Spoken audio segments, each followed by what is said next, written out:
nous avons deux sortes de périphériques. Périphériques internes, ça peut être des cartes son, des cartes vidéo, donc qui se trouvent à l'intérieur de l'ordinateur, et des périphériques externes. Clavier, souris, imprimante, voilà, un peu tout ce qu'on peut brancher à l'ordinateur. Nous allons voir les étapes à privilégier pour installer ce matériel lorsque les pilotes ne sont pas directement présents sur l'ordinateur. Tout d'abord, la première chose à faire, on branche le matériel à l'ordinateur, on l'allume et on regarde s'il ne marche pas directement. Si c'est le cas, tant mieux. Ensuite, ce que l'on peut faire, on peut aller dans les paramètres et il y a deux choses à essayer. La première, ce sera aller dans pilote additionnel. Pilote additionnel va chercher s'il existe des pilotes propriétaires qui permettent de faire fonctionner le matériel installé. La recherche se fait automatiquement, là en l'occurrence, rien de disponible. La deuxième, pour les imprimantes, nous allons dans imprimante, cliquons sur ajouter, et si le nom de l'imprimante apparaît, nous cliquons dessus, puis nous faisons suivant, suivant, suivant, terminé, et là, il y a des chances que cela fonctionne automatiquement.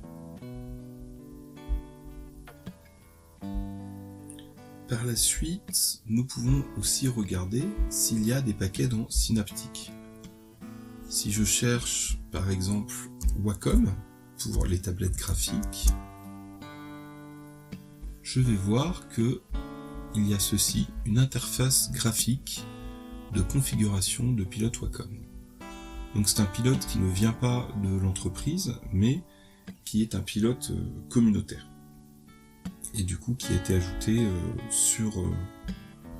dans la liste des paquets sur Synaptic. Si avec tout ça on a fait chou blanc, on va aller se renseigner sur le site constructeur ou sur un site de confiance et regarder s'il y a des pilotes installables.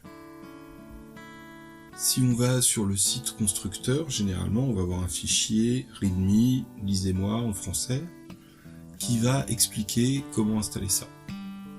Malheureusement, beaucoup de constructeurs ont encore des documentations qui sont en anglais.